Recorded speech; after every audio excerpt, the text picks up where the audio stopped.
That's what this was all about. No guarantee that I'm right and you're not. I think we're both right, actually. I think this was a test. And I think it was to ruin the economy as well, and it worked. Mm-hmm. We'll see. I think the whole thing is just a minus test run. That's it. One giant test run. Let's see what happens. How does the world react? How does everything happen? Now we know. Now they have a great idea of what it is. Once they clean this whole thing up, what do you call it? The immunity, not immunity. What's the thing they put out so that people become immune to it? Vaccine. Thank you. The vaccine antidote? will be out and available. Well, it'll be out and available. I'm going to say probably within the month. Once that comes out, because we're already talking about saying that it should be free to all senior citizens on Medicare or whatever else. Right. Which it won't be because it's America. Yeah, that's a big fight going on. It's on its way to the Supreme Court of Canada now. It's in the Supreme Court of BC, but he's going to rule and pass it on to the Supreme Court of Canada. Is the access to private health care. Should we have it in Canada? We're the only country. I didn't know this. I just learned this today. We're the only country where you're not allowed access to private health care. And we're not what? What? We're not allowed access to private health care. We have to use our public health care, our public doctors. You can't pay more to go to a doctor. Another doctor. You can't just pay. No, you have to leave the country for that. I didn't realize we're the only country in the world where you're not allowed to do that. So it's going to the Supreme Court because a clinic in Vancouver has been suing for like 1 million years. And we'll see what happens. They might just open that up. So we can look forward to an American system by the time we're too old to take care of ourselves and have no money. Well, I mean, there's definitely an upside to it in the sense that if you have the money, you can pay to get your healthcare a lot faster. Well, that will take a strain off of the other part of the system. So there will be less people going, in theory. So it should ease up a little bit. The only problem is in Canada, because we're so heavily taxed, the small amount of people that can afford to use it won't make any difference. The problem in Canada is all our good doctors will go running and our hospitals will have retards and all the good doctors will be working in private clinics that none of us can afford. Yeah, that too. That's the part that worries me. Like, we're just going to have fucking Trudeau's as doctors and all the good doctors will be in clinics that I can never afford to go to. So I don't know. Something to keep in mind anyway. That's a terrifying fucking thought. It is. It really is. He met, I don't know, I wasn't going to bring it up, but whatever. He met with the pipeline people, he sent a representative to meet with the pipeline people, and the pipeline people are all happy now. Does that mean they're getting money? Oh, probably. But they said they still don't have a deal, but it's looking good or something like that. Just fuck off. Who cares? Get out of the way. Let everyone go to work. Stop walking trains. I'm so sick of it. Yep, I agree. Fuck you. Whole group of you. I had something else about Alberta here somewhere. I don't know. I don't care. I'm too tired. Okay, and then here's the other one. So that was our no shit. That's not news. That's every day. It's just the same fucking thing. Like, God, coronavirus, fucking nothing happened. And then so I'm reading today that the Afghan peace deal has hit a snag due to the number of prisoners being released and the schedule of the prisoners being released. And I went, hold on. Afghan peace deal? Wasn't that like 20 fucking years ago? Initially, yep. Is this still going on? George Bush said we won. He stood on a boat. George Bush was also caught reading a children's novel upside down to kids. He said it. He said we did it. It's like 18 years ago. And George, now there's a problem. we didn't do it. You're still fucking George, you there. forgot to do something. Then You it forgot looks to do something, buddy. The Taliban and the U.S. are close to signing a peace deal. Are you fucking what?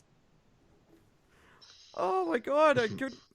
You don't really hear about it anymore, so you tend to forget that it's still happening. But the longest war the U.S. has ever been involved in, they're close to signing a deal. But one of the veterans there said, "If bad things happen, we'll go back."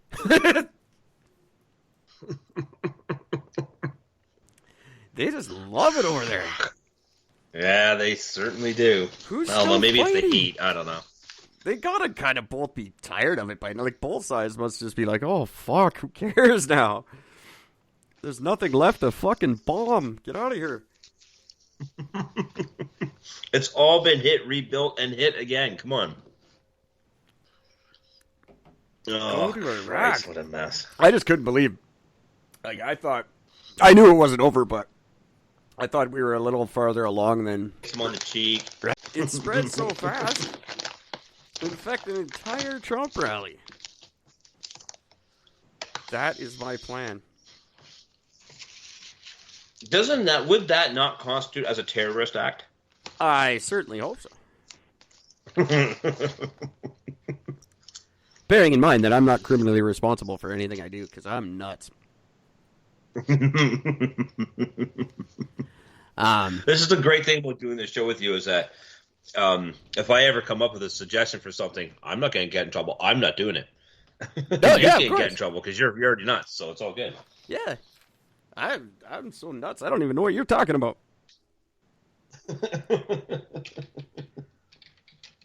What podcast? I thought I was talking to Satan. Damn it. Well, there's a bit of a question about that. Oh, we'll solve it on Sunday. Everybody, 1 week from today. We're being boring and subdued right now because it's the end of a shitty weekend and we're tired. But we are 1 week away from the March 8th epic live Godcast. 11 a.m. Pacific time. We go on the air 1 p.m. Central time. And we will have some of the greatest Christian thinkers until we're done. We've got the professor of religious studies from Manchester University, Justin Lasser, joining us. We've got Jeffrey Davis, a former evangelist, now atheist. It's going to be just fireworks the whole time. It's going to be a blast. You don't want to miss this. Then we'll find out if Gord's Satan. I don't think he is. But if anyone's going to know, it's these guys. And there could be one other author joining us. And his name has a C in it. And I don't know where my notes are.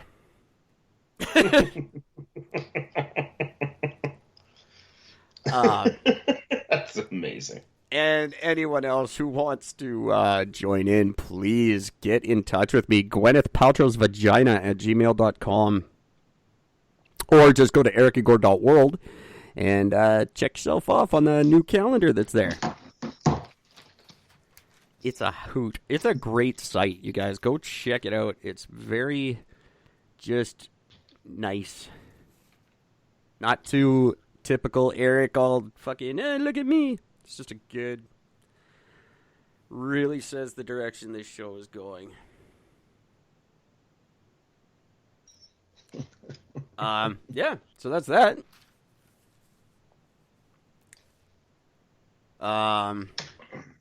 What else do I got here? I think that's about it. What you got, Gord? You said you had a couple of stories before I get on to other things. I do. All right, so I got a bunch. So first one, let's keep it going with international before I hit some of the U.S. stuff. Roman Polanski back in the news. Boo. He's in the news because the French Oscars, as you know, I'm going to basically just calling it that. It's called the 45th Caesar Awards.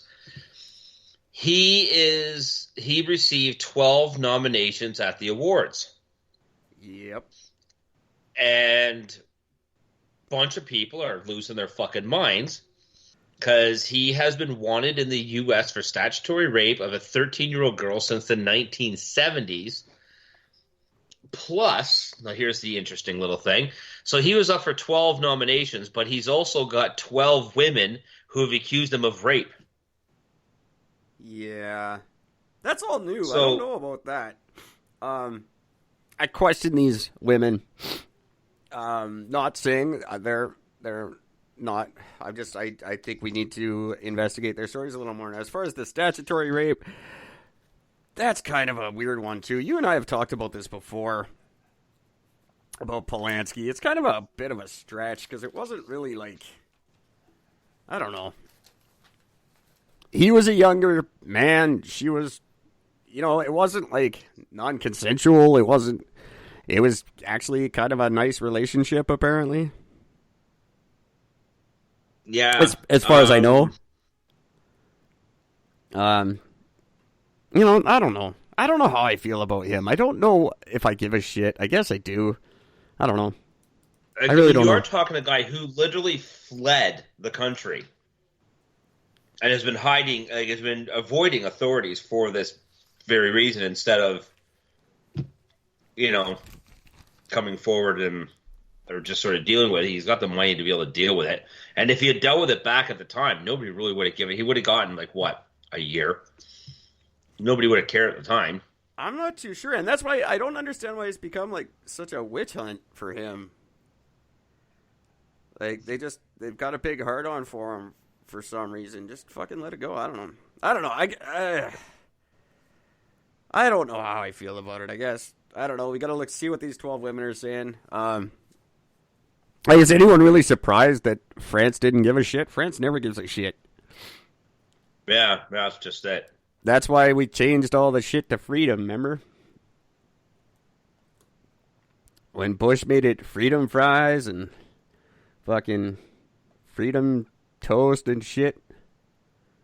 So he had already served, so he was charged.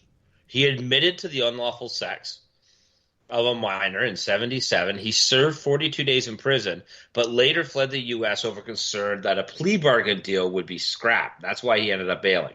Oh. And since then, he has evaded various extradition attempts by the U.S. authorities ever since. He's been flipping between France and Poland. France, where he lives, does not extradite its own citizens. A Polish court also rejected the U.S. request where he was filming in 2015.